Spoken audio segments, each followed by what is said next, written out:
Bienvenidos a 360 grados, una visión global de la noticia, un espacio para debatir sobre todo lo que sucede en Colombia y en el mundo. Iniciaremos hoy 360 hablando de una confrontación bélica que está a punto de estallar en el convulsionado Medio Oriente, luego de una ofensiva israelí en Gaza para matar al jefe del brazo armado de Hamas, Ahmed Jabari. Israel comenzó hoy una nueva ofensiva sobre Gaza denominada Pilar Defensivo contra la infraestructura de Hamas y de su similar Yihad Islámica en respuesta a los cohetes lanzados el fin de semana desde Gaza. Ahora Hamas anuncia que la muerte de Jabari abrió las puertas del infierno. ¿Viene una nueva guerra en Gaza? Lo debatiremos aquí esta noche en 360 grados. Y de Medio Oriente pasaremos en nuestro segundo tema de nuevo a Colombia, donde la guerra de las declaraciones entre el expresidente Álvaro Uribe y el ex embajador, ex ministro también Gabriel Silva, cada vez se sube más de nivel y donde ya se escuchan expresiones como cobarde, trepador, inútil y hasta monárquico.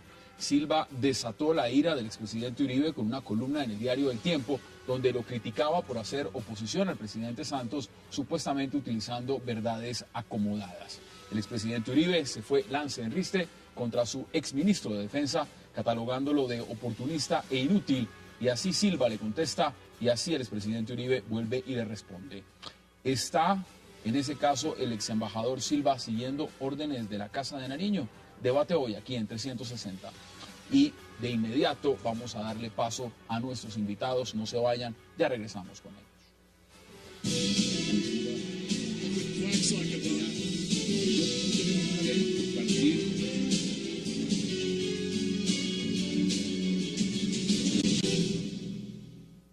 Controla con tus manos, selecciona, diviértete. Una experiencia Smart se vive con la mejor calidad de imagen Full HD 3D. Disfrútala con Samsung, el futuro de Smart TV, ahora. Y demos de inmediato inicio a este debate sobre lo que ha significado esta nueva ofensiva del gobierno israelí en Gaza y, por supuesto, la ejecución de uno de los miembros del brazo armado de Hamas, Ahmed Jabari, por parte de fuerzas israelíes. Y para esto le doy la bienvenida al señor embajador de Israel en Colombia, Joel Maguen, y también a los analistas internacionalistas Marcos Pekel y Víctor de Currea. Señor embajador, qué placer que esté con nosotros esta noche. Muy buenas noches. Y caballeros, gracias por aceptar esta invitación. Gracias, Hassan. Con mucho placer. Bueno, miren, esto es en realidad una coyuntura en Medio Oriente que es el mismo conflicto que llevamos viendo, pero extensiones ramificadas. Embajador, ¿cuál es la posición en este momento de Israel frente a lo que está pasando en Gaza y efectivamente frente a lo que fue esta operación militar que dio de baja a este líder de Hamas? Bueno, en primer lugar, pienso que es importante aclarar que la ofensiva no fue israelí. La ofensiva comenzó hace 5 días, el 10 de noviembre, cuando los terroristas palestinos lanzaron un misil antitanque contra un jeep del ejército israelí, hiriendo de esta manera a 4 soldados. Desde entonces han lanzado más de 120 misiles contra poblaciones civiles de Israel, y el hecho es de que Israel ha restringido su reacción hasta el día de hoy, pero hay también un límite a la paciencia nuestra. Y hoy decidimos que no podemos tolerar más esa ofensiva, esos ataques terroristas por parte de Hamas y de otros grupos terroristas que existen en la Franja de Gaza, y decidimos pues poner fin a estos ataques. Víctor, ¿cómo lo vio usted? Hombre, el ataque y la ofensiva no empezó con los cadetes, empezó en 1967 con una ocupación. Si no somos capaces de hablar de ocupación, yo rehúso que hablemos de terrorismo. Es así de claro. B'Tselem, una organización israelí, ha contabilizado que por cada cohete de Gaza que sale con dirección al territorio de Israel, le caen 14 artefactos explosivos a Israel, a Gaza, a los palestinos. Yo creo que es un dato contundente. La segunda cosa que hay que mencionar es que los palestinos también tienen un límite a la paciencia. Cuando Israel, después de 60 proyectos de paz sobre la mesa en los últimos 60 años, ha dado algo a torcer, absolutamente para nada. Y valdría la pena que habláramos de terrorismo de Estado. De terrorismo de Estado cuando castigamos a la UNESCO y al presupuesto de la UNESCO, y de terrorismo de Estado cuando hoy el señor Lieberman amenaza con castigar el presupuesto de Naciones Unidas si en un acto absolutamente democrático y autónomo la Asamblea General decide aceptar como miembro a Palestina este 29 de noviembre. Una fecha clave que está jugando, por supuesto, en todo este marco. Ahora, yo quiero retomar algo que ha dicho el señor embajador. Él ha dicho Hamás organización terrorista. ¿En su opinión es una organización terrorista Hamás? A ver, jamás ha cometido actos de terrorismo, sin duda, no lo voy a negar, y jamás voy a estar de acuerdo con Hamás en el ataque a civiles, eso lo dejo claro. Ahora, Hamás está cubierto por el tercer convenio de Ginebra y hablan de organizaciones de resistencia armada. Mientras a la luz del derecho internacional humanitario actúen sobre objetivos legítimos, no se convierten en organización terrorista. Eso es una cosa elemental de derecho internacional. Marcos, le doy la salida inicial y luego el señor embajador puede intervenir cuando quiera también. Ya que el profesor Víctor se fue a fechas históricas, pues yo quería remitirme al año 2005, cuando Israel se retiró de Gaza totalmente. Totalmente, es decir, le entregó Gaza a los palestinos para que comiencen ahí a construir las instituciones de un Estado y no para que conviertan Gaza en una plataforma de terrorismo contra Israel. Y lamentablemente fue lo que ocurrió. No solo eso, sino que en 2007, ya que estamos hablando de fechas históricas, Hamás expulsó a la Autoridad Nacional Palestina de la Franja de Gaza por la fuerza en unos actos armados dirigidos por este señor Jabari, entre otras, ¿no? Y tomó control de la Franja de Gaza y convirtió Gaza en un campo de terrorismo contra Israel. En momentos en que se está tratando de solucionar el conflicto palestino-israelí, Hamás es el principal impedimento. Más de 1000 cohetes han lanzado Hamás a poblaciones al sur de Israel. Marcos, pero una pregunta interesante también. ¿Hamás tomó el control de Gaza por la fuerza o lo ganó por la vía electoral? Lo tomó por la fuerza en 2007 con 200 muertos de Faja. Perdón, Mético, hubo 200 muertos por parte de Fatah cuando Hamás tomó el control total de la Franja de Gaza el año 2007. Antes había habido elecciones, había un gobierno palestino en cabeza de Ismail Haniyeh, eso no tiene nada que ver. En el 2007 Hamás decidió que no quería compartir el gobierno con la autoridad palestina y los echó de Gaza. Gaza es un territorio controlado por Hamás hoy en día. Hay varias cosas que decir. Primero, no es cierto que Israel se haya retirado de Gaza en el 2005, por una sencilla razón. La ocupación no es quitar los asentamientos, la ocupación es quitar el cerco militar. Si usted intenta pescar como palestino en el mar Mediterráneo que pertenece a Gaza, aunque los acuerdos de Oslo hablan de 20 kilómetros, de 20 millas, perdón, los palestinos no pueden ir más allá de 6 millas. Es una cosa real. Segundo, Hamás ganó unas elecciones democráticas que les impusieron ustedes, además, a través de la comunidad internacional. Les han impuesto que haga la autoridad palestina, les impusieron tener un primer ministro, les impusieron crear una asamblea parlamentaria, les imponen unas elecciones. Los palestinos hacen juiciosamente la tarea, pero no hay un solo avance del lado israelí en términos de la negociación. Embajador, Sí. adelante. Cuando el doctor Correa habla de paciencia palestina, ¿paciencia a qué? A la paz. ¿Acaso Hamás y los grupos de terror que habitan la Franja de Gaza buscan la paz? Yo no creo. Ellos dicen abiertamente y llaman a la destrucción del Estado de Israel. Es más, desde el año 2007, cuando Hamás se apoderó violentamente, asesinando en ese proceso a sus hermanos palestinos de Fatah, tirándolos de edificios del 9º piso, han convertido al territorio de la Franja de Gaza en una entidad terrorista, en un almacén enorme de armas que quieren hacer ¿qué? ¿Acaso la paz con Israel? Yo no creo. Ellos lanzan esos armamentos contra Israel, contra poblados israelíes, no contra objetos militares. A ver, permítame Vale. nada más hablar un poco de la operación actual. El objetivo de esta operación israelí que comenzó hoy es eliminar una amenaza estratégica para la población israelí que vive en el sur del país, que son más de 1 millón de personas, que son prácticamente rehenes de esas amenazas y esos ataques de Hamás y de otros grupos ya islámicos. Permítame decirle alguna cosa. Lo primero, calificar a Gaza de entidad terrorista es terriblemente peligroso. Usted lo que me está diciendo es que 1.400.000 personas son terroristas y por tanto, repito, yo estoy diciendo que la entidad me parece que es es terrorista. profundamente peligroso. Y yo creo que eso es profundamente peligroso. Uno no puede hacer esa afirmación porque de una vez está legitimando la muerte de civiles. Segunda cosa importante, en el año 2008, el gobierno de ustedes atacó Gaza. 1.400, la operación Plomo Fundido, 1.400 muertos palestinos, 70% civiles, con el argumento de que Hamás tiene lo mismo, un arsenal y nos va a botar al mar y va a repetir el holocausto. ¿Cuántos israelíes murieron en esa confrontación? 10, 6 por fuego amigo. Cuando usted solamente puede matar 4 soldados israelíes, díganme dónde está el riesgo militar que representa Hamas para el 5.º ejército más poderoso del mundo. Yo le contesto, es que si Hamas pudiera matar 100.000 israelíes lo haría. El problema es que Israel es un país que defiende a sus ciudadanos, que tiene refugios antiaéreos, que saca alarmas, que se preocupa por sus ciudadanos. Pero si Hamas pudiera matar 100.000 israelíes, sería feliz haciéndolo. Si Hamas pudiera matar 10.000 lo haría. Si Hamas pudiera hacer que un cohete caiga en un cohete ese es el cuando los cuento de niños ustedes están... sobre el holocausto. Yo te estoy hablando. yo no, explícame los 1.400 palestinos muertos. Usted está metiendo cosas que yo no he dicho y me gustaría que no me meta cosas que yo no he dicho. Marcos. Una estructura como Hamas, Víctor, que se esconde detrás de objetivos civiles, que ubica a los lanzadores de cohetes en escuelas de las Naciones Unidas, en hospitales y en casas donde vive gente, terminan los civiles siendo escudos humanos por parte de un grupo como Hamas. Usted sabe muy bien que Hamas no ha reconocido a Israel, no tiene ningún interés de hacerlo. Dos cosas. Lo primero, lástima que no traje fotos de los escudos humanos que utilizó Israel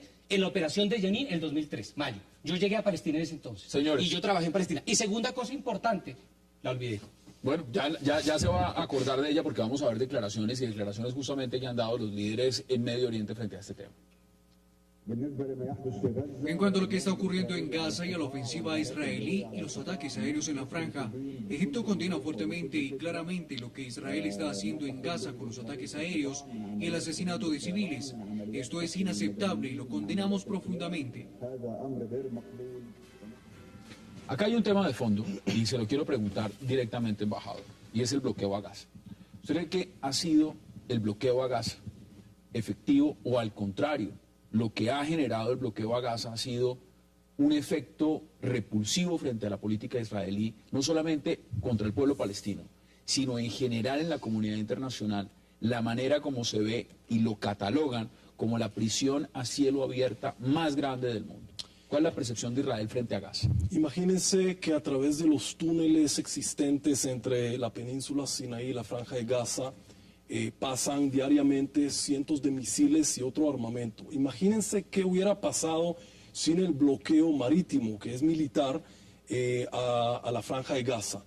Israel está en una situación difícil en los últimos años con el grupo de terror Hamas y otros, y tiene la obligación de tomar ciertas medidas de seguridad para proteger a su población, o sea, población que sufre. Yo quiero decir en este momento que en los últimos 5 días, niños y madres y familias no pudieron dormir en sus casas, no sabían los niños si iban a ir o no a la escuela, porque eran sujetos de constantes ataques de misiles contra ellos.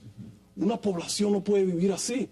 El gobierno israelí no tiene el lujo de que su población viva en estas condiciones. Pero, embajador, lo que usted dice tiene mucha coherencia. Es decir, ninguna población en ningún lugar del mundo puede vivir bajo amenaza permanente de que le caigan cohetes encima. Pero puede también vivir una población aislada del mundo, bloqueada, sin agua, sin luz, muchas veces. Eso no es cierto. Mi última vez en Gaza, 80 medicamentos básicos, yo visité los hospitales, yo soy médico, no se conseguían medicamentos básicos, no se conseguían antibióticos básicos. Permítame, le digo una cosa, yo sería el primero en firmar ya por la paz y la seguridad del pueblo de Israel. Lo digo de verdad de corazón. Sí, pero sin ningún problema, sin ningún problema. Pero como ciudadano también le digo que yo considero que los palestinos también tienen derecho. Preguntémonos por los niños de Israel, preguntémonos por los niños de Palestina que no están amenazados, que han sido asesinados en los últimos días. En estos días de ofensiva de Hamas contra Israel y de respuesta israelí contra Hamas. Y es contra Hamas, no contra los niños. Y los muertos que vemos en televisión civiles. Nosotros hacemos todo lo posible para que la población civil palestina no sea afectada. Los palestinos hacen todo lo contrario.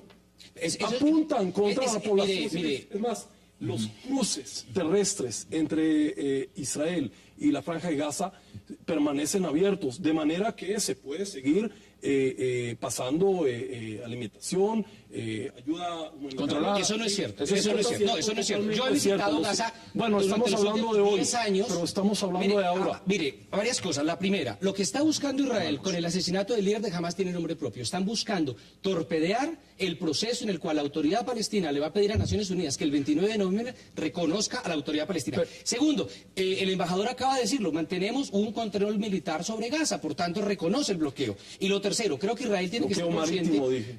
Eso, bloqueo marítimo es parte de la ocupación. Marcos. Bueno, yo quiero decir varias cosas. Uno, pienso que lo que Israel está buscando es restaurar su poder de disuasión.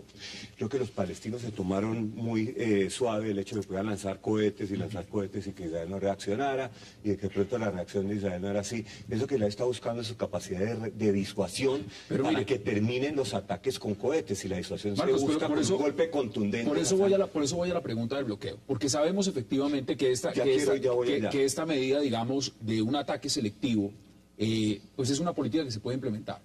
El tema es si es efectiva, el tema es si realmente el tema de fondo es el bloqueo en Gaza, y es el bloqueo en Gaza también que no permite que cambie la Yo configuración. entiendo que el tema del bloqueo es un tema complicado, pero cuando Israel se retiró en el año 2005 no hubo bloqueo. Del 2005 al No 2007 se retiró, no, Marco, no sí se mientas. retiró hubo totalmente. Yo visité hubo 3 veces bloqueo. Gaza. Del Después 2005 al 2007 no hubo bloqueo. Después del 2007, cuando Hamas se toma Gaza, hay bloqueo. Pues yo no quiero hablar de ese tema porque quiero hacer un poco de análisis, un poco más de fondo de lo que está ¿Usted está de pasando. acuerdo Y con lo- segundo, que pienso que Hamas se envalentonó y pensó que con el apoyo árabe Morsi, por lo menos con la Hermandad Musulmana de Poder en Egipto, que iba a tener un margen de maniobra mayor, y por eso comenzó esta ronda de ataques en los últimos meses, donde cogían a Israel y Israel no reaccionaba. Entonces ellos pensaron que podían seguir lanzando cohetes y seguir lanzando. ¿Por qué lo hacen? Porque el que está tratando de sabotear los acuerdos de paz, él está tratando de sabotear un ¿Cuáles Estado acuerdos de paz? palestino en las ¿Cuáles fronteras acuerdos de del paz? 67, ¿Cuáles y acuerdos el que de está paz? tratando de sabotear la misma iniciativa palestina a la que Hamas se opuso la vez pasada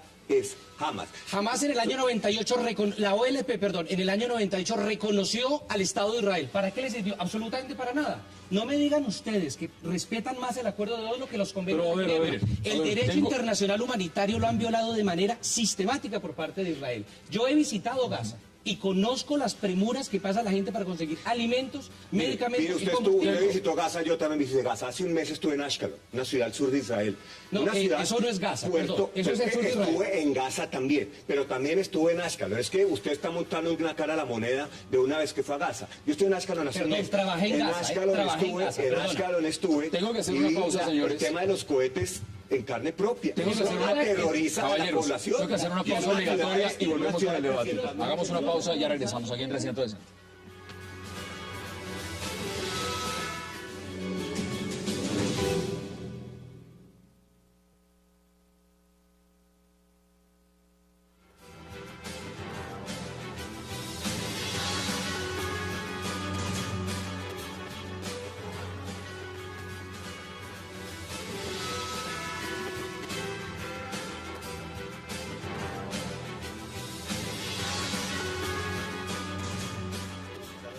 Regresamos al 360, esas son las imágenes justamente del operativo que dio de baja, que ejecutó a este líder de Hamas. Embajador, usted quería hablar. Sí, el doctor de Correa mencionó el tema del proceso en las Naciones Unidas. En este sentido, me gustaría aclarar que Hamas está muy en contra de la solicitud de los palestinos de convertirse en miembro, país no miembro en Naciones Unidas. El hecho también es que Israel no tiene ningún tipo de presencia en la Franja de Gaza, ni militar ni civil. Israel evacuó 18 asentamientos en el año 2005 y desde entonces no tiene presencia y no queremos volver a la Franja de Gaza. Los palestinos, los terroristas de Hamas nos obligan una y otra vez a responder a ataques constantes de ellos. Desde el año 2000 hasta el día de hoy han lanzado más de 13.000 misiles. Ningún país en el mundo, ni uno, hubiera aceptado ese ataque constante. 13.000 misiles, cohetes sobre la población civil. Y yo creo que la paciencia israelí se está agotando y nosotros queremos poner fin a ese constante ataque contra nuestra población. Embajador, hay una forma muy práctica de acabar con ese constante ataque. Que sálganse de los lugares ocupados. No estamos en Gaza, lo por siento favor, mucho. usted mismo decía que tienen un control militar en el mar, pero lo tienen en tierra. Cuando yo he ido a Gaza, he visto unos señores con vestido y uniforme que dice IDF, que son militares israelíes, salvo que yo esté delirando. Yo no sé cuándo fue usted a Gaza, pero no es he cierto. visitado Gaza demasiadas veces, más de lo que usted se imagina. Además hay otra cosa, Jerusalén, lo siguen ocupando ustedes. Los controles, los checkpoints que usted ve, los controles militares, los están haciendo ustedes. Pero bueno, si quiere, hagamos la abstracción Este de que... tema es para negociar directamente, unilateralmente entre los palestinos hagamos e la Israel. abstracción de la presencia militar, pero quiero decirle una cosa. Mañana, el sábado hay reunión de ministros de la Liga Árabe. Acaban de retirar al ministro de Israel, el embajador de Egipto, lo retiraron de Israel. Y además de eso, el Consejo de Seguridad acaba de reunirse. Ojalá en este momento Israel sea por fin, en muchos años, sometido al derecho internacional. Y todas esas resoluciones del Consejo de Seguridad, que son por decenas, que no se han aplicado. Mire, acá hay un tema de fondo. Veamos repercusiones, veamos lo que significa futuro, Marcos, porque realmente esto es un conflicto que lleva ya varias décadas. Lo que estamos viendo es ramificaciones. Esto es una nueva ola de violencia. En el marco de lo que puede significar en esta coyuntura en Medio Oriente de primavera árabe, donde ya no es el Egipto de Mubarak, es el Egipto de un islamista como Morsi, que ha dicho también y le acaba de decir a Israel que una nueva ofensiva sobre Gaza no será tolerada. Como lo decía Víctor, que acaba de llamar a consultas a su embajador. Cuando hay unas fechas importantes tanto para los palestinos como el 29 de noviembre que piensan pedir este reconocimiento parcialmente a la ONU, por lo menos de Estado observatorio, pero también cuando sabemos que hay elecciones generales a principios de enero en Israel, donde la coalición de gobierno de Benjamín Netanyahu también juega cartas. ¿Cuáles son las repercusiones? Bueno, primero empecemos diciendo esto, Hassan, que mientras Hamas no reconozca a Israel y no esté dispuesto a negociar con Israel, la situación va a seguir igual. Hamas va a ser un obstáculo absoluto para cualquier intento de negociar la paz. Pienso que las repercusiones de esto pueden ser graves o pueden no serlo. Depende de lo que veamos en las próximas horas. En las próximas horas podemos ver una escalada mucho más grave de la que vimos hasta ahora, que puede llegar a implicar a otros factores regionales, puede llegar a calentar la frontera con Siria, que sabemos que Siria, pues el Estado colapsó, puede llegar a envalentonar a Hezbollah. Hezbollah, viendo que se le está cayendo toda su estantería en Siria, juegue la carta de prender la frontera con Israel. ¿Y Egipto? En Egipto pienso que Morsi está bajo muchísima presión. Yo pienso que Morsi va a hablar mucho hace poco, porque no tiene libertad de maniobra de un momento a otro romper relaciones con Israel o atacar militarmente a Israel. Morsi depende de Occidente, depende del Fondo Monetario, depende de sus relaciones de la con ayuda los países americana de los árabes. Estados Los Unidos. países árabes no están interesados, ningún país árabe, ni Arabia Saudita. Algo interesante que usted ha dicho. Están Usted dice, interesados. aquí hay un tema de fondo y es que jamás tiene que reconocer a Israel. Usted lo ha dicho. Pero ¿cuándo Israel va a reconocer la legitimidad de Hamas en Gaza? Cuando Hamas reconozca a Israel. ¿Cuándo van ustedes a reconocer la ocupación? Porque a toda hora viven diciendo que son territorios en yo no sé disputa, perdón. quiénes Son ustedes, territorios, cuando usted estoy habla de hablando, ustedes, estoy hablando del lobby judío y estoy hablando de Israel, así de claro. Porque es imposible entender la magnitud internacional de Israel sin entender el papel del lobby judío, que no es cualquier Aquí hay cosa. declaraciones, y quiero que las veamos, porque embajador también quiero que usted pueda intervenir, veamos las declaraciones justamente del primer ministro de Israel, Benjamín Netanyahu. Hoy hemos enviado un mensaje claro a Hamas y otras organizaciones terroristas. Y si es necesario, las fuerzas de defensa de Israel están dispuestas a ampliar la operación. Vamos a seguir haciendo todo lo posible para defender a nuestros ciudadanos. Víctor, usted quería intervenir. Sí, quería decir que el Egipto de Morsi también tiene una paciencia. El 84% de gente de la comunidad árabe en el mundo árabe está identificando, son absolutamente anti-israelíes. Eso no es gratuito. Por tanto, puede ser que los líderes estén sometidos a presiones, pero yo creo que hay una esperanza en la masa árabe para generar conciencia. Segundo, Turquía también tiene una paciencia, especialmente después de lo que pasó con la flotilla y la libertad. Tercero, los musulmanes también tienen una paciencia. Y son los intentos de Israel por acabar con el tercer lugar más sagrado de ellos, que es la mezquita de Al-Aqsa. El gran temor que tiene Israel es el siguiente. Si Palestina es aceptado como miembro observador de Naciones Unidas, le permite acceder a la Corte Penal Internacional. Y eso necesariamente Un va a llevar... operativo de eso sería contra un Estado, prácticamente. No, además lo más grave, cada ciudadano palestino que ha sido asesinado ya no es juzgar a Israel, es juzgar a cada general, a cada coronel, a cada capitán, y eso crea terror dentro del ejército israelí. Creo que hay que distinguir entre el Hamas. Es un punto muy importante.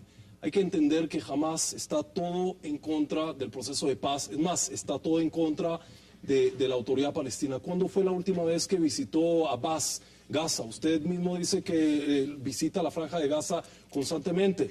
Yo creo que Abbas no estuvo en Gaza en los últimos 6 años. ¿Por qué? Porque su vida está en peligro en la franja de Gaza, porque el Fatah, el movimiento Fatah y la autoridad palestina no están bienvenidos en Hamas. Ahora hay que entender que Hamas también se opone al proceso que adelanta la autoridad palestina de Naciones Unidas, y a eso voy. Israel está viviendo en un vecindario muy complicado. Estamos rodeados por enemigos que no nos quieren, punto. Que algunos quieren la destrucción del Estado, de nuestro Estado, punto. Hamas lo ha dicho abiertamente, Hezbollah, Irán y otros. Los temas entre nosotros y los palestinos son varios, son muy complicados. Eso se puede negociar únicamente a través de negociaciones bilaterales y no a través de Naciones Unidas. Esa posición, embajador, ha sido muy criticada. A ver, es que solo se pueda reconocer, digamos, en el marco internacional, cuando hay una partición, cuando haya la creación de 2 estados, que en este momento sea, por ejemplo, Israel el que diga: nosotros no vamos a dar ese reconocimiento, sabiendo que tienen también el amparo del veto de los Estados Unidos en el Consejo de Seguridad, para que el pueblo palestino, que tiene un mayor respaldo mundial en la Asamblea General por un reconocimiento, no lo tenga. Y usted, el gobierno israelí, digan: es que esto solo viene de acuerdo a diálogos bilaterales. Es decir, sin mi permiso ustedes nunca van a ser Estado. ¿Es eso coherente? No, no es lo que estamos diciendo. Es que estás confundiendo una cosa. Una cosa es la paz.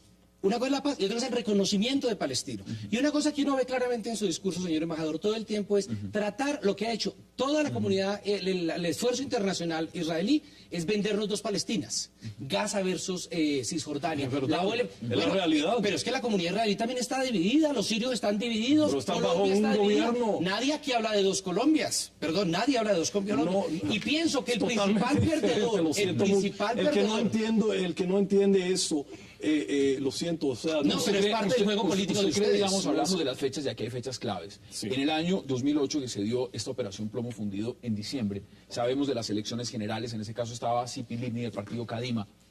Fue un tema electoral. Y en este momento, las operaciones sobre Gaza también tienen un gran componente electoral. No, creo que no tiene ningún componente electoral. Es más, fue Hamas que decidió la fecha. Fue Hamas que inició el 10 de noviembre los ataques contra Israel. No hay que olvidarse de eso. Ahora, las negociaciones entre Israel y los palestinos dependen de los dos, no solamente de Israel.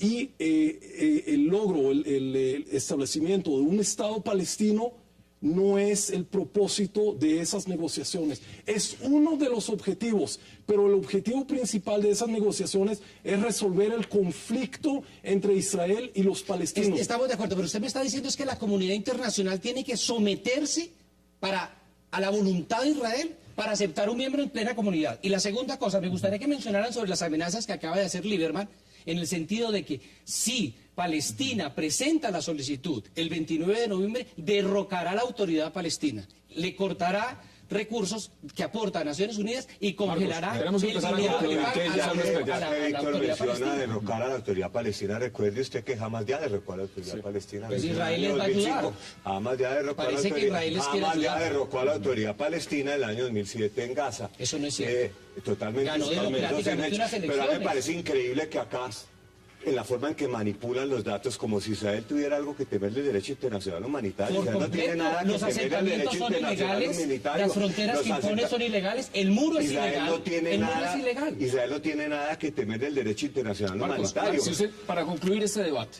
en 20 segundos, ¿cuáles serían sus conclusiones? Mis conclusiones es que mientras Hamas esté controlando Gaza y mientras exista esa división entre Hamas y Fatah y Hamas no reconozca a Israel, nosotros no vamos a avanzar en ningún frente en lo que tiene que ver con la solución al conflicto palestino-israelí, donde ambos pueblos tienen razón, donde ambos pueblos quieren su Estado, pero la división esa lo impide. ¿Cuáles son sus conclusiones, Cuando Víctor, dice en nosotros, 20 segundos? A ese nosotros es que me refería. que el afán de Israel ahora es secuestrar la voluntad de la comunidad internacional y someterla a un chantaje con el fin de garantizar que el 29 de noviembre no hayan pasos hacia el reconocimiento como observador del Estado palestino. Embajador, sus conclusiones en 20 segundos. Israel quiere la paz, quiere lograr la anhelada paz, quiere solucionar el conflicto con los palestinos. Jamás es un constante obstáculo, tanto él como los otros grupos de terror que no reconocen ni a Israel ni a la autoridad palestina y constantemente ponen en amenaza y atacan a la población civil de Israel. En eso el Estado de Israel no puede aceptar. Señores, el debate sigue abierto porque evidentemente es un tema de coyuntura internacional. Señor embajador Joel Maguen, gracias por aceptar la invitación. Gracias. Víctor de Correa, gracias por aceptar la invitación. Y Marcos Pecker, gracias por aceptar la invitación. Un placer, Hassan. Vamos a hacer una pausa y al regreso entraremos a debatir un enfrentamiento que se está dando en Colombia entre un expresidente y un exministro. No se vayan, ya regresamos. Muchísimas gracias.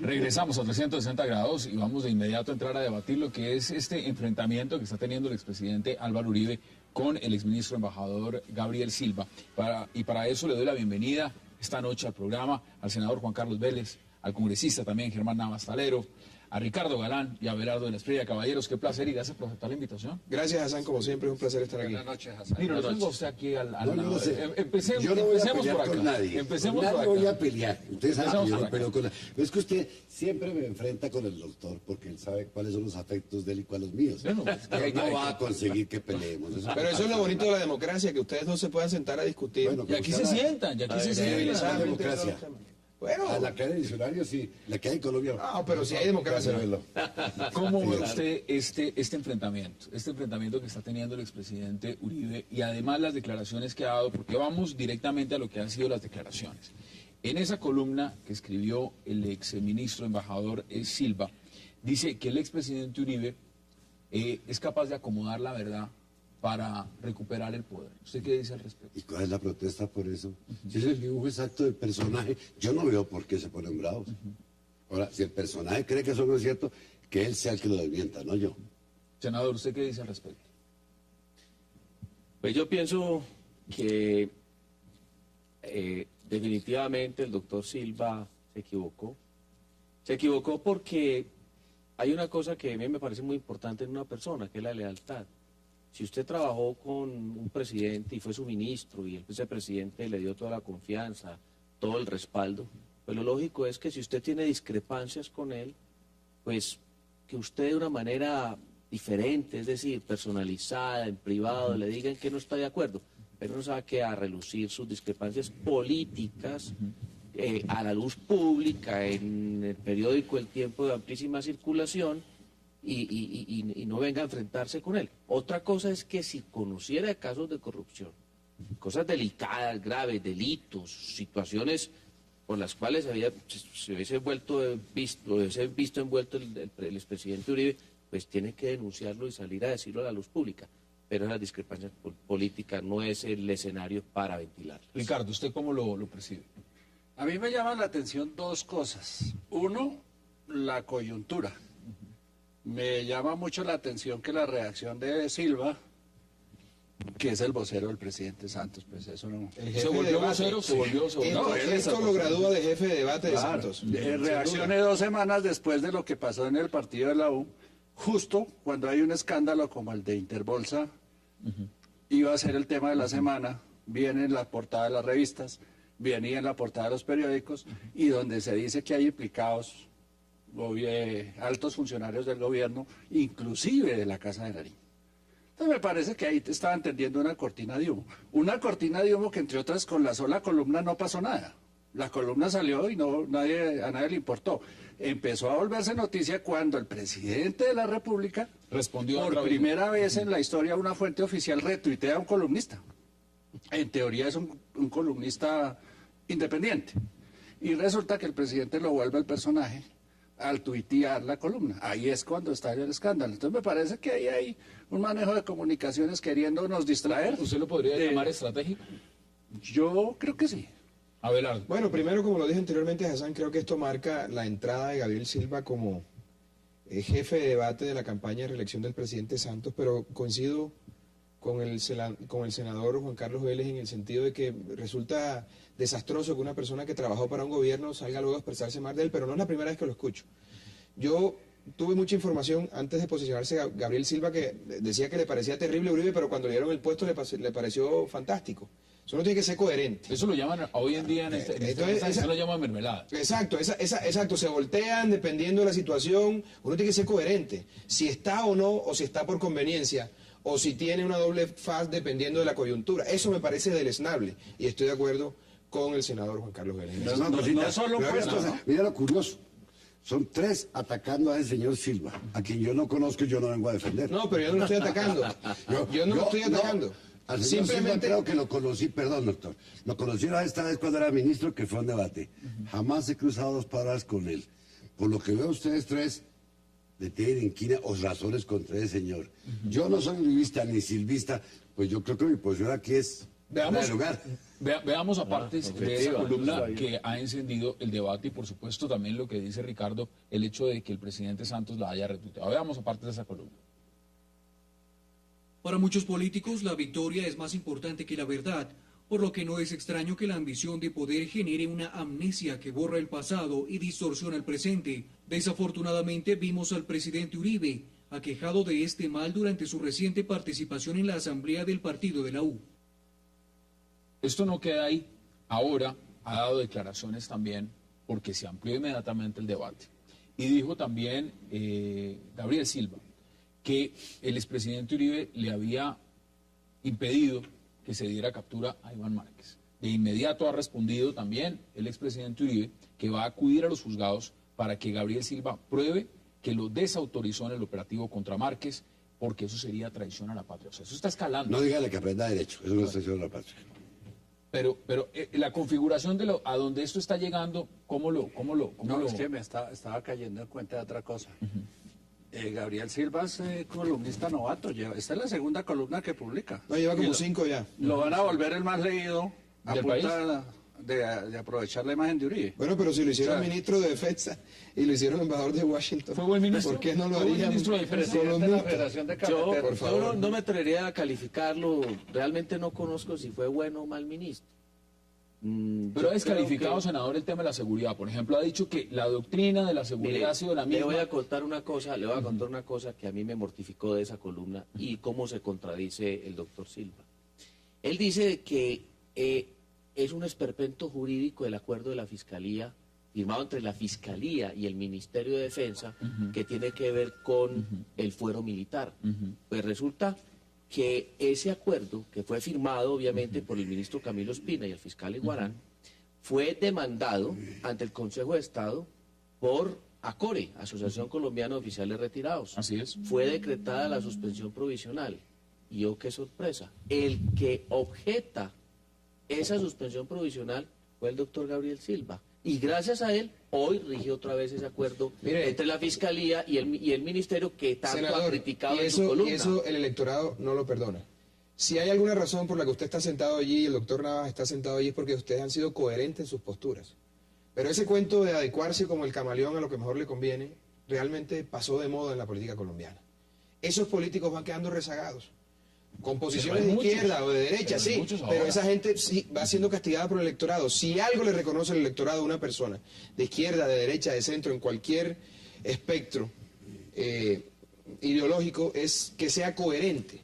Y digamos que la postura de Gabriel Silva no es coherente, tampoco así lo del presidente Santos. Digo, y aclaro, para que le quede claro al profesor Navas, yo no estoy aquí defendiendo el uribismo ni tampoco el santismo. Trato de dar una opinión lo más objetiva posible. Creo que si el señor Santos salió reelegido con una doctrina, con un mandato, y aplica otro completamente diferente, Uribe está en todo el derecho de molestarse, y Santos también por su parte, en hacer lo que le venga en gana por él, porque él es quien está ejerciendo el poder.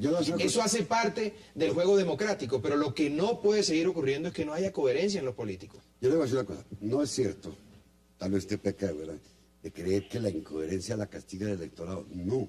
En un país donde los votos se compran por toneladas. No, estoy de acuerdo, pero a cierto nivel sí, a cierto nivel sí. Que han salido casi con el número acá.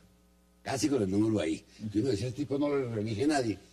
Y van y lo reeligen. Pero usted lo reelige y no se gasta un peso en la campaña, no, porque no, es porque la coherente. gente me quiere. Eso El día que no prueba. me quiera, No, me pero es voy. coherente, es coherente. Por eso lo Acá hay reeligen. una coyuntura. Mire, Ricardo, están diciendo los liberales que asumió justamente la jefatura de debate de Santos. ¿Necesita el presidente Santos en este momento escuderos?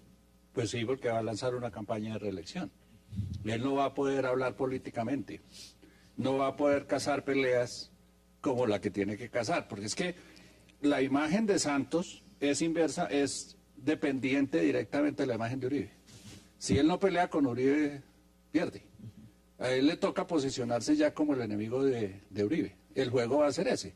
Es Uribe de un lado, marcando la posición entre otras, porque es la única posición que hay. No, los medios el polo democrático es oposición. Ahí el sí medio, le pido, el polo ahí sí es, le pido el polo mesura. es, el polo es Pero oposición, fíjense, quería pero pensar pesa. que el Polo y Uribe iban a estar en el mismo lado de la Pero oposición. pesa o no pesa. Dos oposiciones distintas. Pero son oposiciones. Pero están del mismo lado de la balanza. No estoy en la oposición. Son oposiciones al pero fin y no al con cabo. ideas uribistas. El polo es el polo es oposición, pero no hay una oposición Pero no es tan que impacte, visible como la de no es tan Uribe. visible como No es la de tan Uribe. visible, y eso ¿Por hay que qué? Porque aceptarlo. los medios Eso hay que aceptarlo. Definitivamente para mí, Gabriel Silva iba a ser el vicepresidente en el caso tal de que saliera el actual vicepresidente Angelino Garzón. Yo no veía otra persona para ocupar ese Muy cargo. popular esa fórmula, Toda por esa cierto. Esa Esa fórmula Santos Silva muy popular. me parece de mucho arraigo popular. pero era Esa fórmula. para llevarlo ahora, esa es la sensación que O sea, yo ellos tengo, han porque es trabajado que muertos toda la cuando vida. uno hablaba ya en los pasillos del Congreso y miraba cuál podría ser el sucesor de Angelino Garzón, definitivamente todo el mundo les Pero señalaba fíjense era ustedes la paradoja, al Hassan, doctor la gran Silva. paradoja es, Uribe ha sido víctima de su propio invento. Uribe, por contemporizar con la clase política bogotana y con la oligarquía bogotana, nombró a unos personajes que eran unos cadáveres insepultos en política. Los revivió y ahora es víctima Mire, de esas mismas personas a las que ayudó. Vamos. Perdóname, Bueno, es que Uribe ya estaba vamos. llamado a renovar la clase política. La mejor gente de este país está en la provincia, en el ostracismo, y nadie la conoce. Gracias por lo de los bogotanos. Entonces, vamos. mire, vamos a hacer una pausa y ya entramos a debatir ese punto. Entre lo que ha dicho hablar de la estrella. Hay avión. Hagamos una pausa y ya regresamos. Llegó a Colombia Fonte Celta, el agua mineral más pura. Fonte Celta, enriquecida con solidaridad.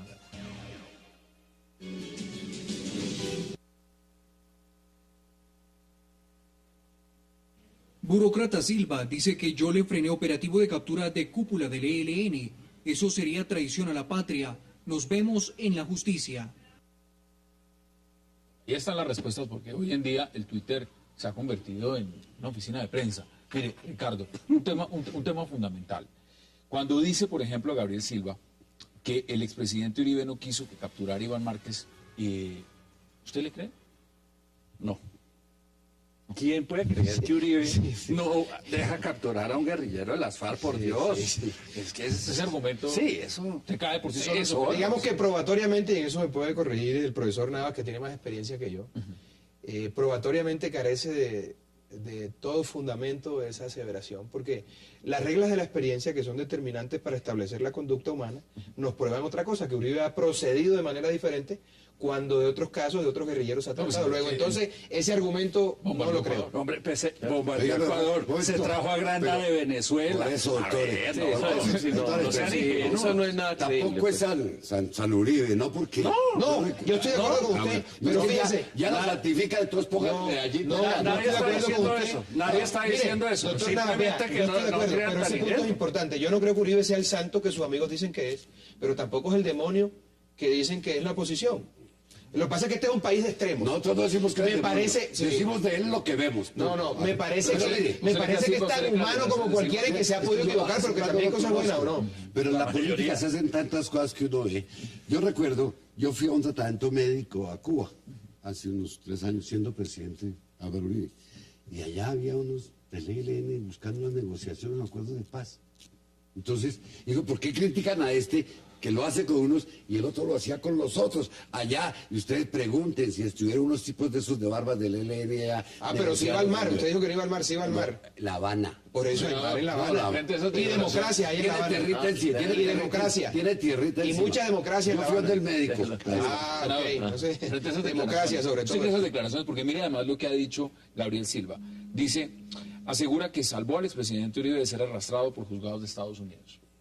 Sí, y yo le creo al expresidente Uribe lo que dijo hoy en sus declaraciones, que él contrató fue unos abogados, eso es cierto. El caso de la Drummond, él contrató unos abogados para que no lo llevaran a los tribunales de Estados Unidos a declarar contra la Drummond, porque no era que pues tenía que además era el embajador. Es que tenía que hacerlo, es que no, pero ninguna gracia. No lo hizo como si estuviera haciéndole favor. Ni es una gracia, ni es un favor, es además había sido el obligación. ministro del presidente Uribe. Es que volvamos a lo que al inicio de este programa, es cómo es posible que una persona que haya sido ministro haga ese tipo de comentarios, es una ese tipo falta de declaración lealtad grave. absoluta, es una traición al expresidente Uribe. Es que esa lealtad, esa es una lealtad Usted que tiene no derecho, tiene... y usted es leal, usted lo ha sido leal toda la Claro. vida. Pero eso le muestra a uno con qué clase de gente, de lado y lado, gobernado Uribe. Nosotros todos criticamos a Silva todos, y decíamos que eran mentirosos, que era que el pueblo... Bueno, no se equivocamos. Pero, eso fueron tutti frutti de ideología, pero hablamos de del polo chanchullos, también. de arreglos por debajo de la mesa. Ustedes ahorita lo están O sea, Iván Moreno, y Petro, ¿no? Es que le quiero contar una cosa. También como los chanchullos de Bogotá. Es lo mismo. Yo se lo acepto. Yo no La política es como la mafia. Mi sensatez es El tan- que entra bueno sale malo, para sostenerse tiene que ser más malo. Esa es la política. Eso no es cierto. Eso no es cierto. Porque yo En general hay excepciones como usted. conozco al doctor Robledo, Por supuesto. que ha llegado limpio y permanece limpio. Estoy de acuerdo. Gran senador, además. Muchos de mi Gran partido. senador. El caso de doctor Pedro Arnold, fue un excelente representante del Nariño. Nunca lo vi metido en nada. Eso sí. No, entonces, no puede usted. No, en absoluto. Como absoluto. Nada en la vida es absoluto. Mire, en todas partes se cuecen habas, principio doctor filosófico. Suárez. Por eso, pero no se puede. No sean tan radicales que ustedes son. No se puede. También tienen de Es que eso. También hay malos no hable ahí. de Pero ustedes. Yo soy oposición y he sido no, independiente. qué acomodado. Ahora es oposición después de que disfrutaron los 4 años de Lucho, los 4 de Samuel, entonces ahora se declaran en oposición. Muy cómodo. Pruebe que cuando cualquiera de estos fue alcalde, me dieron alguna vez aquí a la alcaldía. Pues no necesita ir a la alcaldía para demostrar una posición política. ¿Cuántos debates le hizo usted a la corrupción de Samuel Moreno en la Cámara de Representantes como representante de Bogotá, que es ni uno? Bueno, no alce la voz. Entonces, No más preguntas, su señoría. Creo que esa pregunta es ¿dónde estaba la labor fiscalizadora del representante de los bogotanos en la Cámara cuando se estaban robando a la ciudad? Ni un debate, ni una denuncia. ¿O dónde están los titulares? ¿Quiere que le cuente? Señor, es que yo no tengo titulares porque no tengo amigos en la prensa. Sí. No, fácil.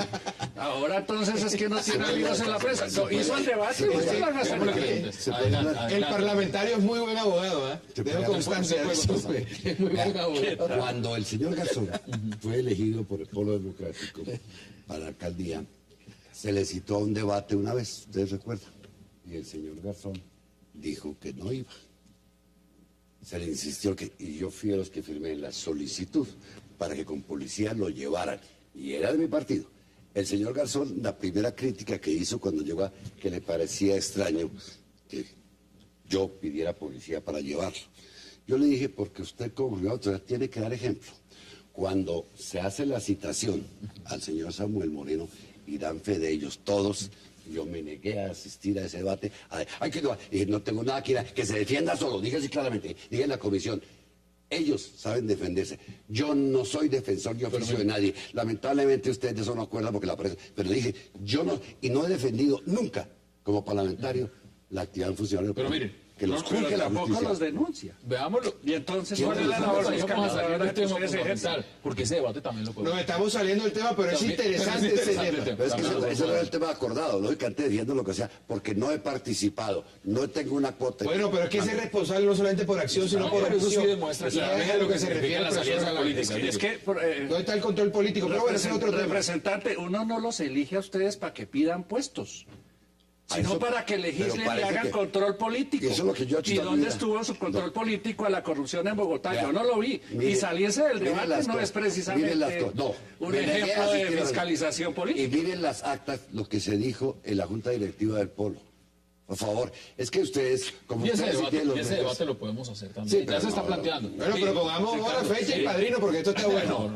Mire, Ricardo, acá ya han empezado a dar declaraciones, por supuesto, también el representante, el congresista Miguel Gómez Martínez ha dicho, las FARC le están mamando gallo al gobierno. Y acá hay un proceso de paz, un proceso de diálogo que está enmarcado en todo esto. Estas declaraciones de Gabriel Silva salen a tapar todo eso que está pasando con ese proceso de paz. Yo no sé si eso o Interbolsa, una de las dos cosas o las dos al tiempo. Es que en política nada es fortuito, todo está libreteado. Mire, así de sencillo. Estamos a miércoles aquí discutiendo. Yo quiero dejar la siguiente constancia. Estoy completamente de acuerdo con el proceso de paz. Hay que intentarlo. ¿Pero le está mamando gallo? Pero claro. Yo no creo que le esté mamando gallo. Yo creo que, es más, yo creo que para haber hecho esa apuesta que está haciendo Santos, eso tiene que estar arreglado ya. Si no, se equivocó. Pero venga, yo le explico. De tal manera que creo que debe estar arreglado ya. Suspicacias y ese tapen, yo tengo una preocupación. ¿Por qué aplazaron el inicio de los diálogos para el lunes? ¿Ustedes por qué creen? Pienso yo, a veces no piensa como mal. Pues yo le creo al presidente. Es el día del fallo de la Corte Internacional de la Haya con respecto a San Andrés. Hay muchas cosas. Son muchas cosas las que están en la mesa. Esta columna Interbolsa. Es que tiene lo que dice Ricardo Galán, es cierto. Y el fallo que va a ser el lunes, eso va a ser desastroso para el gobierno, eso va a ser una cosa durísima. Y claro, para el tapen, para que el impacto del fallo no sea tan fuerte. Pero la verdad es que en muchas regiones del país el Estado no existe. Yo no soy santista, nunca lo he sido, pero sí lo acompaño en el proceso de paz. Mire, yo también estoy con eso lo acompañamos todos. Yo también. A pesar de la ingenuidad con la que lo está manejando. Yo también. Antes su encuentro. Es que llevan 70 años. En eso estamos de acuerdo. Ahí no hay discusión. Vamos a seguir hablando del tema y por supuesto le vamos a agregar otro elemento. Había periodistas que aspiraban a la paz, pero no estamos de acuerdo con un proceso que vaya al Senado, vaya al Congreso. Bueno, eso ya lo vamos a discutir. Vamos a hacer la pausa y ustedes lo ponen sobre el tapete. Hagamos esa breve pausa.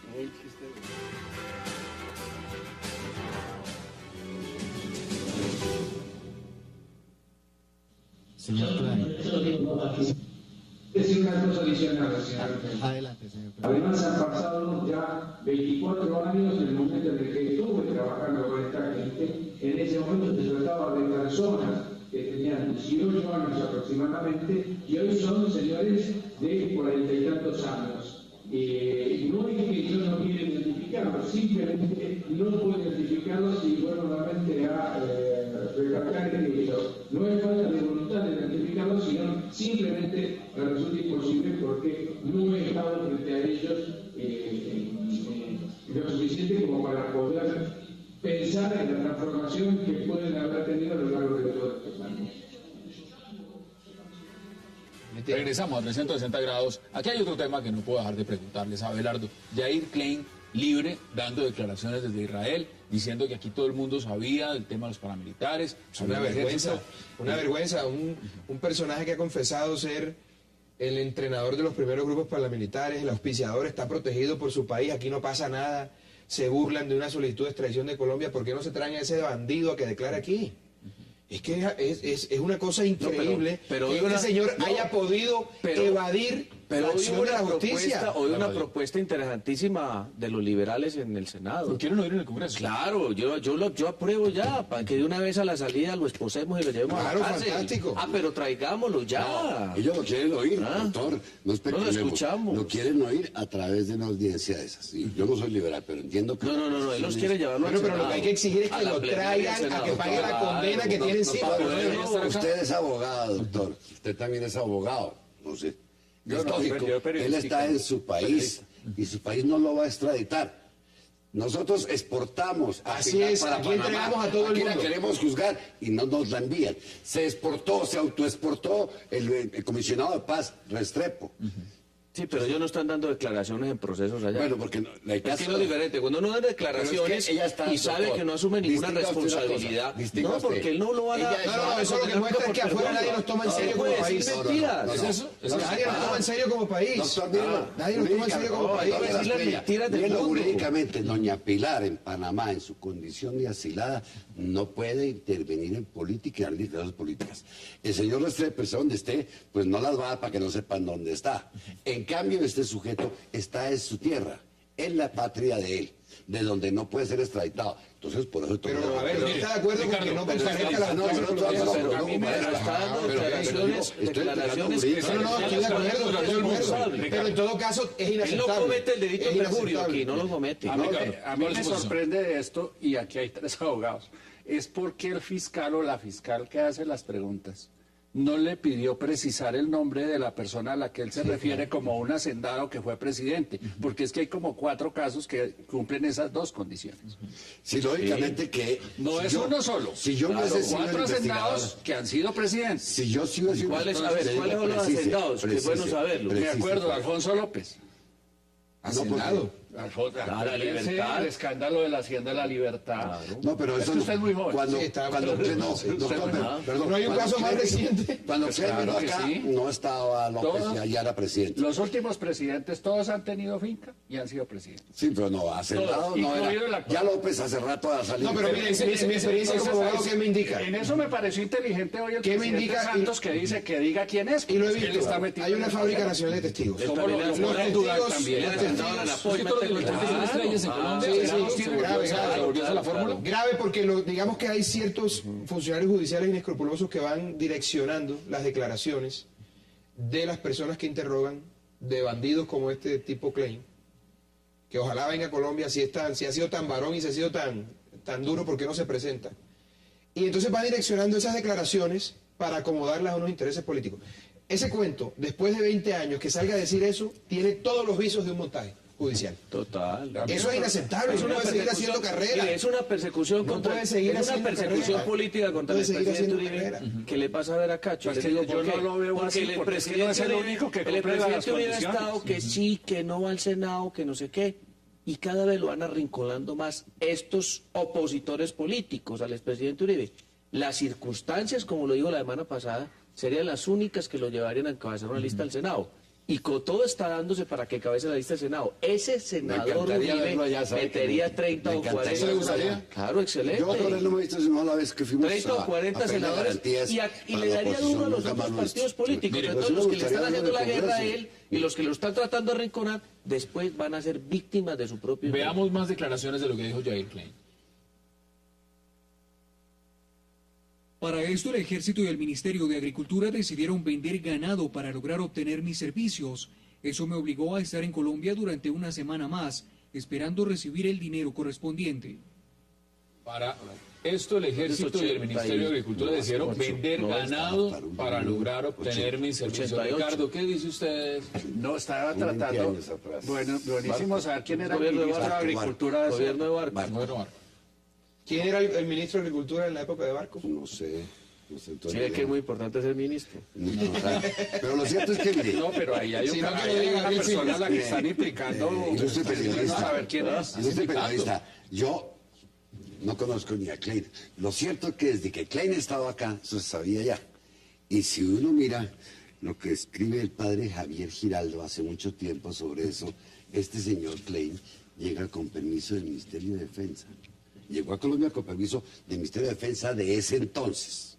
Eso dice Klein. Sí. No, lo dice la obra, pero la obra del padre Giraldo, escrita hace varios con eso años, volvemos. lo dice. Y con el único que se entrevistó fue con el presidente. Senador, lo que dice el doctor Nava es muy interesante, porque no voy a justificar a la violencia de extrema izquierda ni a la violencia de extrema derecha, si es que puede haber ideología en la violencia. Lo que voy a decir es que todos esos fenómenos se han presentado por acciones u omisiones del Estado. Hay regiones de nuestro país en las que el Estado no existe. Y eso lleva a la gente a ese tipo de alianzas diabólicas, de izquierda o de derecha, repito.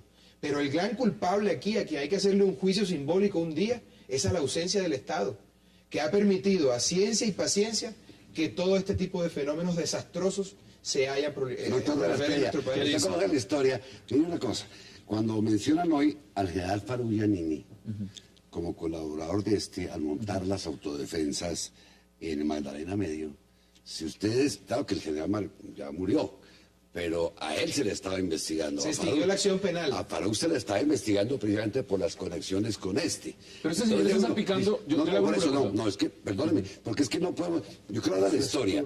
En los procesos que había contra Farouk Giannini, estaban pendientes esos cargos a que este sujeto se refiere hoy en día. Luego él no está inventando. Eso ya tiene soporte, como le digo, una obra del padre Javier Giraldo está.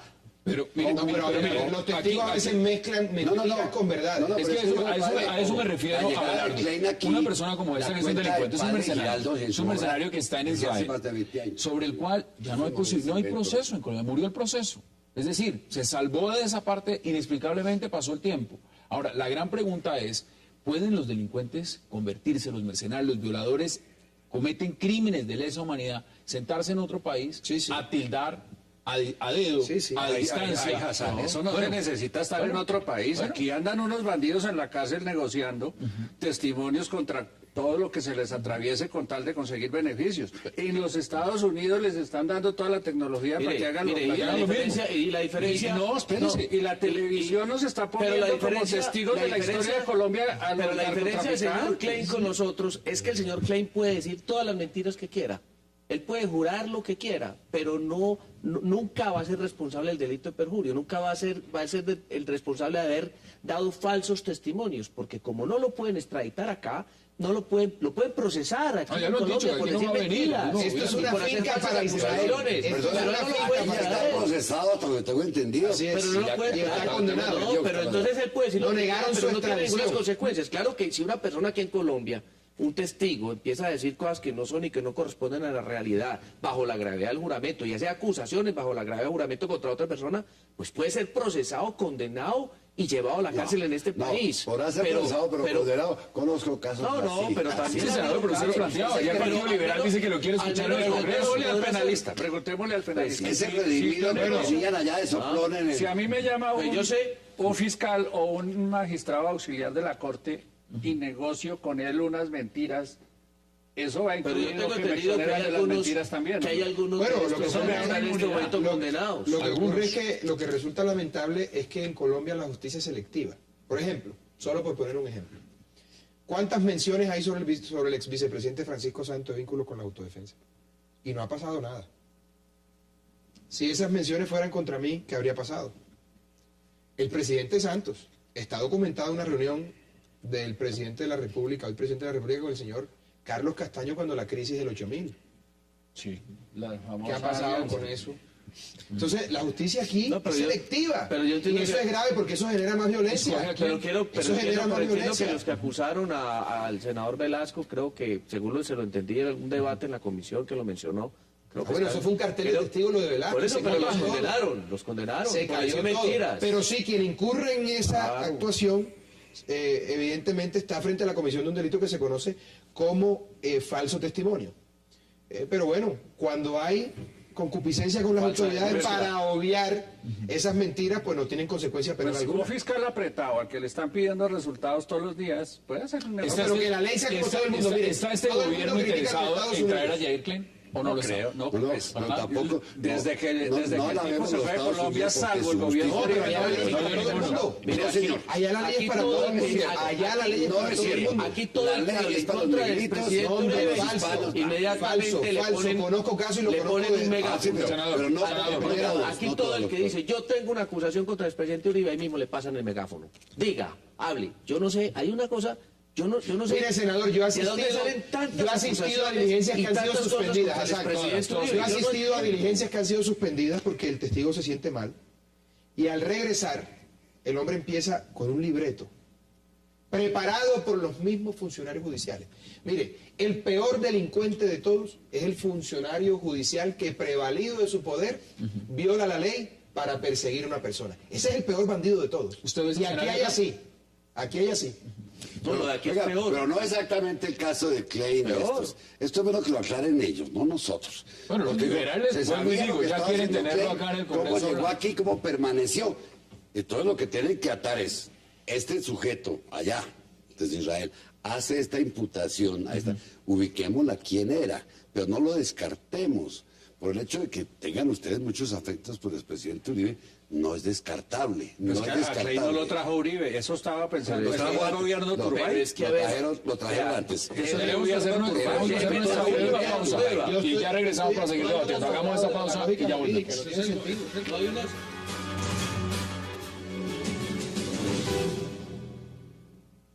Pude haber ocasionado daños y perjuicios a personas, pues desconocía del carácter ilegal que iba a adquirir estos grupos armados ilegales. Senador, ¿aquí hay tintes de venganza política? Vino política, pues es un mercenario, pues estuvo preso en Moscú.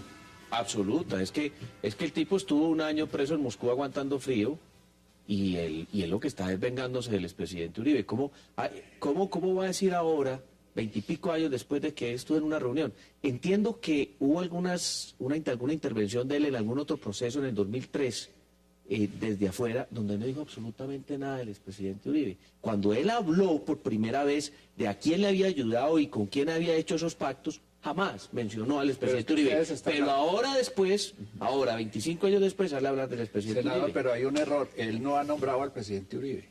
Ah, no, pero lo van a entender. Pero es que hay, por eso le digo, como 4 personas que cumplieron los requisitos. Yo no creo, eso tiene nombre propio eso lo hicieron premeditadamente, tiene nombre propio y detrás de Yair Klein hay alguien, porque no tiene sentido que una persona que no puede ser extraditada, que vive tranquilamente en un país serio que protege a su gente, que está pregunta, ¿quién le pide la declaración? ¿Por qué ¿Cuál es la motivación para dar esa declaración? No tiene sentido estando resueltos todos sus líos judiciales. Y es seria una fiscalía que no precisa. No vamos a documentos y miramos cómo entró Klein acá y quién lo financió. Eso lo que tenemos que hacer. No salía a defender. Pero eso está documentado ya en las versiones de los desmovilizados en Justicia y Paz. No, pero es que hay otra. La llegada del señor Klein está documentada y fue por el Magdalena Medio. De hecho, hoy vi en la prensa que Ramón Izaza hizo unas declaraciones hoy sobre la llegada de este señor Klein. Eso está completamente documentado. Doctor, es que lo importante no es cómo todos sabemos que llegó y que entrenó a las tropas de. Bueno, habrá que ver porque mencionamos organismos del orden nacional. Pero ¿cómo llegó? ¿Qué ministro o qué comandante de la fuerza le permitió hacer eso allá? Perdóneme, cuando Pablo Escobar hacía lo que le daba la gana. No, por eso. Nadie le dio permiso. ¿Qué permiso? Es decir, no encuentro lo único que le hayan dado permiso a Klein para entrar. Entre las soldados en Tolemaida. Pero bueno, eso habrá que revisarlo. No se puede negar, el señor llegó a Colombia con un permiso que le dio el Ministerio de Defensa. Fue instructor de esos tipos que en aquella época se llamaban Autodefensas Unidas de Colombia. Campesinas. Como las... Ahí estamos viendo las fotos que autodefensas no tenían nada. Llegan... Cara de malo sí tiene Klein, ¿no? Pues... Y llegó a trabajar con quien digamos, si nos vamos por el positivismo, doctor Nava, mire que sí tiene cara de malo. Sí, lombrosiano por completo. Entonces, ¿dónde nos califica? Usted y yo con Lombroso estábamos muy mal. Muy mal, hubiéramos ido al cadalso de seguro con esta cara de malo que tenemos nosotros. Sí. Todos estos temas, senador, si usted los pone en coyuntura, lo que está pasando con el exministro Silva, las declaraciones de Yair Klein, ¿usted ve un solo paquete o esos son casos? Claro, hay una persecución política, insisto, contra el expresidente Uribe que viene desde hace mucho rato. Yo recuerdo hace un mes que estaba con él en Urabá, cuando recibe una llamada y dicen, ¿cómo le parece que hay unas denuncias de Iván Cepeda de que es que usted, eso fue ese día noticia y todo el mundo lo divulgó, que es que él había ido desde San José de Luz hasta Barbosa acompañado por unos paramilitares? Yo estaba ahí con él. No, ni siquiera tengo memoria. Y empezó a decirme, mire, estuvo el coronel tal, estuvo el del ejército tal, estuvieron tales personas, tales políticos, que pueden dar fe y dar testimonio de que a él lo acompañaron de San José de Luz a Barbosa en Antioquia, regresando a Medellín en una correría política, pero ya estaban diciéndole que había sido escoltado por los paramilitares. Entonces es la constante contra el expresidente Uribe. Todos los días sacan algo. Tengan la seguridad que hasta lo Interbolsa ahora van a decir que es culpa del expresidente Uribe. Eso se volvió un discurso para Cepeda. El atacar a Uribe se volvió en un discurso que le da votos a Cepeda, como se volvió para los hijos de Galán la muerte de su padre. En la política se ven cosas terribles. Yo no he visto que hasta ahora le hayan denunciado a Cepeda. Yo he visto los documentos y siempre actúa documentado. Se cuida mucho de decir cosas que no pueda probar. No, yo no estoy diciendo que no pueda probar. Estoy diciendo que se ha convertido en un discurso político. Y eso no es del todo inválido. Las que yo he mencionado y todas las que ha mencionado, todas las que ha hecho... La pelea de Cepeda con Uribe no es un discurso político del cual Cepeda ha sacado réditos políticos. Claro que sí. Claro, ¿cuáles son sus conclusiones? Está desnudando por el eso, genocidio de la UP. pero gracias a eso tiene un electorado que lo sigue. Pero también lo dijo Yerklin, dijo que en parte también era responsable de eso. ¿Qué dicen sus conclusiones? En el tema de Gabriel Silva, creo que el presidente Santos ya designó vocero, que él va a ser la voz del presidente cuando quiera atacar a sus enemigos políticos y no lo va a hacer muy decentemente, que digamos. Me parece que aprovecharon la coyuntura y quieren tapar algo que no sé. Yo me inclino más por Interbolsa que por el problema de las FARC, porque finalmente con lo de las FARC todos queremos que salga bien, así nos demoremos. Y en el tema del señor Klein, a mí sí me extraña mucho que la Fiscalía, no me parece sería una Fiscalía que no trate de precisar a qué personas estaba refiriendo el señor y deja pasar la cosa así. De largo. Sí. Senador, sus conclusiones. Esta mañana me llamó una periodista a preguntarme que qué opinaba de las declaraciones de Silva con respecto a Uribe, de Iván Márquez, lo de ELN, y le dije, ¿qué me pregunta a mí? Pregúntale al expresidente Uribe. Y el expresidente Uribe, de ahí lo escuché en 5 o 6 emisoras poniendo la cara, cosa que no hace el presidente Santos. Está mandando a otras personas a que tiren la piedra por él, porque es que no es capaz de confrontar a Uribe. Yo no sé qué hay, o es que le da miedo, le da temor, o es que es cobarde. No, yo me recuerdo, hay una figura en el Código Penal que es probar hechos ciertos con pruebas falsas, donde la sanción se atenúa. Es decir, yo estoy mostrando la existencia de un hecho cierto, pero como carezco de la prueba suficiente, uso una falsedad. No por eso quiere decir que el hecho no sea cierto. Pues usted lo conoce muy bien, está en el Código Penal, esa figura. Entonces, el hecho es cierto. De pronto las pruebas no son tan claras. Pero yo tengo la absoluta certeza y la convicción de que nada de lo que se dicen estas personas ahora es mentira. Todos sabíamos lo que había allá adentro y le taparon al país. Yo por lo menos nunca le creí, jamás, ni a Uribe ni a Silva, a nadie. Creo que lo que dijimos en contra del gobierno de Uribe en su oportunidad fue cierto. Conclusiones, Abelardo. Bueno, yo creo que el presidente Santos y el exministro Silva han demostrado ser muy acomodados para las circunstancias. Son poco consecuentes. Creo que de este episodio pueden salir más librados, pero repito, la gran responsabilidad de fondo del expresidente Uribe. Revivió unos cadáveres insepultos de la política y hoy es víctima de esos fantasmas que él mismo revivió con la ouija de la política. Y dos, con respecto a las declaraciones del señor Klein, lo que hay que hacer es seguir peleando para que este bandido de Klein responda ante los tribunales colombianos por los múltiples crímenes que ha cometido. Y la justicia tiene que ser más seria y selectiva en cuanto a las declaraciones, sobre todo tan extemporales como la de Klein. Eso es importantísimo. Más de 20 años después, hablar de los gracias por aceptar la invitación. Gracias, Hassan. Ricardo, gracias por aceptar la invitación. Congresista, gracias por aceptar la invitación, como siempre.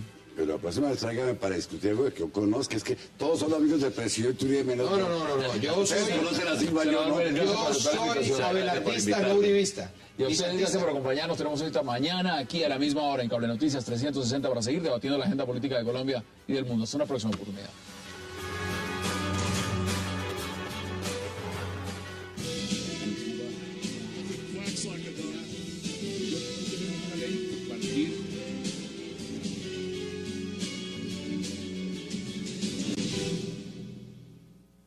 Mayo. Yo llegué a Palestina en ese entonces. Señores. Y yo trabajé en Palestina. Y segunda cosa importante, la olvidé.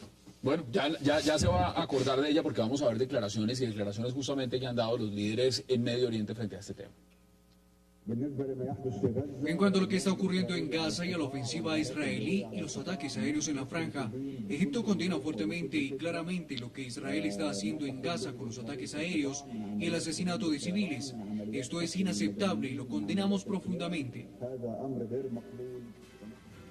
Acá hay un tema de fondo y se lo quiero preguntar directamente, embajador, y es el bloqueo a Gaza.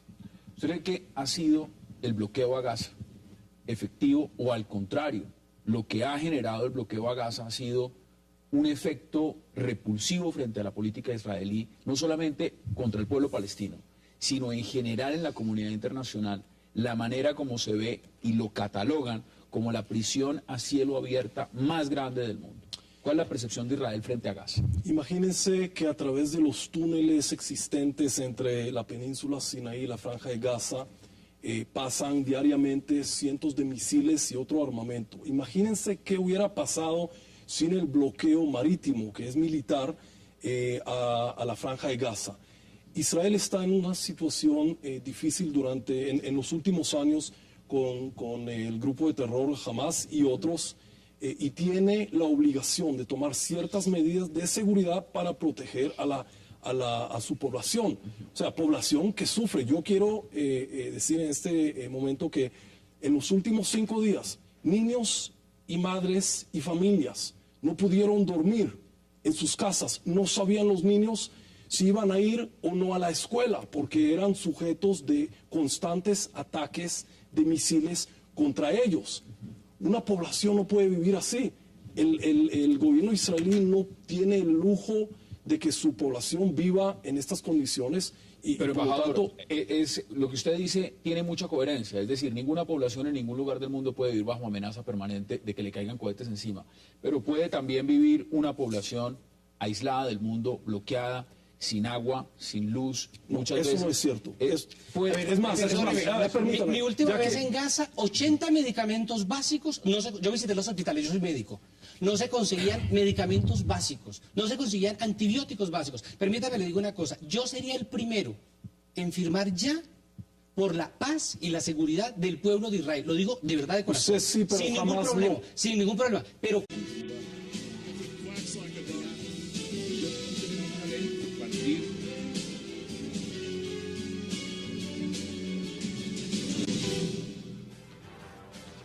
bienvenidos a 360 grados, una visión global de la noticia, un espacio para debatir sobre todo lo que sucede en Colombia y en el mundo.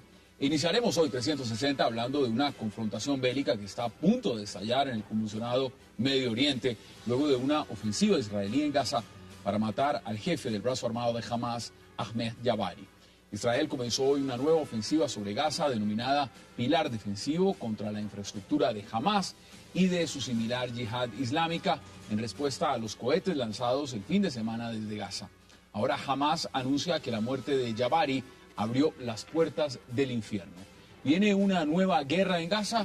Lo debatiremos aquí esta noche en 360 grados.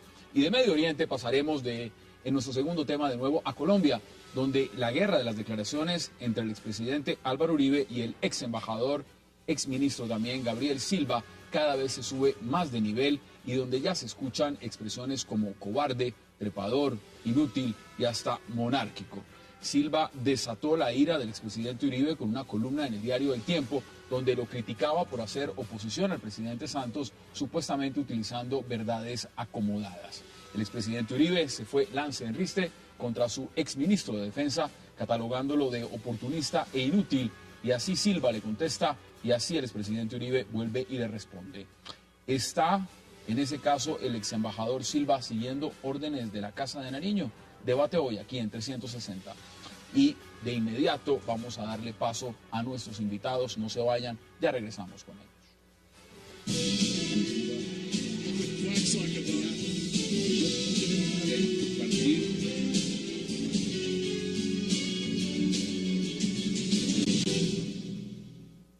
Controla con tus manos, selecciona, diviértete. Una experiencia Smart se vive con la mejor calidad de imagen Full HD 3D. Disfrútala con Samsung, el futuro de Smart TV, ahora.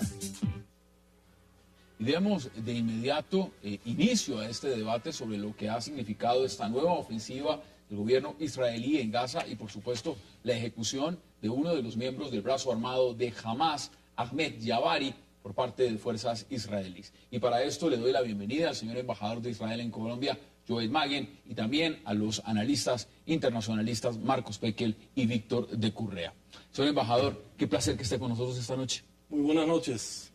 Y caballeros, gracias por aceptar esta invitación. Gracias, Hassan. mucho placer. Bueno, miren, esto es en realidad una coyuntura en Medio Oriente que es el mismo conflicto que llevamos viendo, pero extensiones ramificadas. Embajador, ¿cuál es la posición en este momento de Israel frente a lo que está pasando en Gaza y efectivamente frente a lo que fue esta operación militar que dio de baja a este líder de Hamas? Bueno, en primer lugar, pienso que es importante aclarar que la ofensiva no fue israelí. La ofensiva comenzó hace 5 días, el 10 de noviembre, cuando los terroristas palestinos lanzaron un misil antitanque contra un jeep del ejército israelí, hiriendo de esta manera a 4 soldados.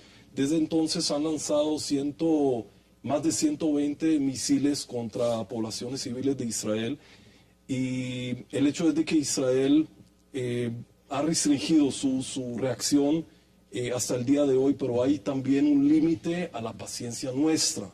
Y hoy decidimos que no podemos tolerar más esa ofensiva, esos ataques terroristas por parte de Hamas y de otros grupos terroristas que existen en la Franja de Gaza, y decidimos pues poner fin a estos ataques. Víctor, ¿cómo lo vio usted? Hombre, el ataque y la ofensiva no empezó con los cadetes, empezó en 1967 con una ocupación. Si no somos capaces de hablar de ocupación, yo rehúso que hablemos de terrorismo. Es así de claro. B'Tselem, una organización israelí, ha contabilizado que por cada cohete de Gaza que sale con dirección al territorio de Israel, le caen 14 artefactos explosivos a Israel, a Gaza, a los palestinos. Yo creo que es un dato contundente. La segunda cosa que hay que mencionar es que los palestinos también tienen un límite a la paciencia. Cuando Israel, después de 60 proyectos de paz sobre la mesa en los últimos 60 años, ha dado algo a torcer, absolutamente para nada. Y valdría la pena que habláramos de terrorismo de Estado. De terrorismo de Estado cuando castigamos a la UNESCO y al presupuesto de la UNESCO, y de terrorismo de Estado cuando hoy el señor Lieberman amenaza con castigar el presupuesto de Naciones Unidas si en un acto absolutamente democrático y autónomo la Asamblea General decide aceptar como miembro a Palestina este 29 de noviembre. Una fecha clave que está jugando, por supuesto, en todo este marco. Ahora, yo quiero retomar algo que ha dicho el señor embajador. Él ha dicho Hamas, organización terrorista. ¿En su opinión es una organización terrorista Hamas? A ver, Hamas ha cometido actos de terrorismo, sin duda, no lo voy a negar, y jamás voy a estar de acuerdo con Hamas en el ataque a civiles. Eso lo dejo claro. Ahora, Hamas está cubierto por el tercer convenio de Ginebra y hablan de organizaciones de resistencia armada. Mientras, a la luz del derecho internacional humanitario, actúen sobre objetivos legítimos, no se convierten en organización terrorista. Eso es una cosa elemental de derecho internacional. Marcos, le doy la salida inicial y luego el señor embajador puede intervenir cuando quiera también. Ya que el profesor Víctor se fue a fechas históricas, pues yo quería remitirme al año 2005, cuando Israel se retiró de Gaza totalmente. Totalmente, es decir, le entregó Gaza a los palestinos para que comiencen ahí a construir las instituciones de un Estado, y no para que conviertan Gaza en una plataforma de terrorismo contra Israel. Y lamentablemente fue lo que ocurrió. No solo eso, sino que en el 2007, ya que estamos hablando de fechas históricas, Hamas expulsó a la Autoridad Nacional Palestina de la Franja de Gaza por la fuerza, en unos actos armados dirigidos por este señor Jabari, entre otras, ¿no? Y tomó control de la Franja de Gaza y convirtió Gaza en un campo de terrorismo contra Israel. En momentos en que se está tratando de solucionar el conflicto palestino-israelí, Hamas es el principal impedimento. Más de 1000 cohetes han lanzado Hamas a poblaciones al sur de Israel. Marcos, pero una pregunta interesante también. ¿Hamas tomó el control de Gaza por la fuerza o lo ganó por la vía electoral? Lo tomó por la fuerza en 2007 con 200 muertos de Fatah. Perdón, Mético, hubo 200 muertos por parte de Fatah cuando Hamas tomó el control total de la Franja de Gaza el año 2007. Antes había habido elecciones, había un gobierno palestino en cabeza de Ismail Haniyeh, eso no tiene nada que ver. En el 2007 Hamas decidió que no quería compartir el gobierno con la autoridad palestina y los echó de Gaza. Gaza es un territorio controlado por Hamas. Hay varias cosas que decir. Primero, no es cierto que Israel se haya retirado de Gaza en el 2005, por una sencilla razón. La ocupación no es quitar los asentamientos, la ocupación es quitar el cerco militar. Si usted intenta pescar como palestino en el mar Mediterráneo que pertenece a Gaza, aunque los acuerdos de Oslo hablan de 20 kilómetros, de 20 millas, perdón, los palestinos no pueden ir más allá de 6 millas. Es una cosa real. Segundo, Hamas ganó unas elecciones democráticas que les impusieron ustedes, además, a través de la comunidad internacional. Les han impuesto que haga la autoridad palestina, les impusieron tener un primer ministro, les impusieron que haya una asamblea parlamentaria, les imponen unas elecciones. Los palestinos hacen juiciosamente la tarea, pero no hay un solo avance del lado israelí en términos de la negociación. Embajador, Sí. adelante. Cuando el doctor Correa habla de paciencia palestina, ¿paciencia a qué? A la paz. ¿Acaso Hamas y los grupos de terror que habitan la Franja de Gaza buscan la paz? Yo no creo. Ellos dicen abiertamente y llaman a la destrucción del Estado de Israel. Es más, desde el año 2007, cuando Hamas se apoderó violentamente, asesinando en ese proceso a sus hermanos palestinos de Fatah, tirándolos de edificios del 9º piso, han convertido al territorio de la Franja de Gaza en una entidad terrorista, en un almacén enorme de armas que quieren hacer ¿qué?